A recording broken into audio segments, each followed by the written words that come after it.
चलो अभी मुद्दे की बात करती हूँ मैं, ठीक है। वो अंधे भक्तों ने मस्जिद तो तोड़ी, उसका तो लिहाज नहीं किया, क्योंकि उसकी माँ कितने के पास गई होंगी तो नहीं पता, जो ऐसी परवरिश की है ना।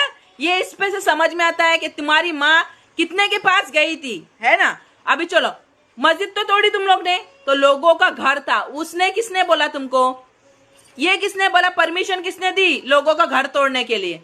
ये बात का जवाब दो ना, सुअर की औलाद अंध भक्तों।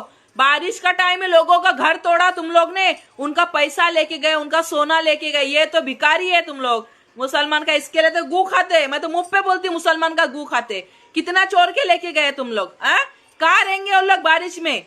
तुमको थोड़ी सी शर्म नहीं आई? अगर यही अगर मुसलमान तुम्हारे साथ में किए तो, यही अगर हरकत मुसलमान ने तुम्हारे साथ में किए तो कितना मोर्चा लेके निकलेंगे ना। मुसलमान ने ऐसा किया, मुसलमान ने ऐसा किया, तो पहले अपने अंदर झांक। साले मेरे मुंह से आ रहे बहुत से गाली, अपने अंदर झांकने का, बाद में दूसरे पे उंगली उठाने की।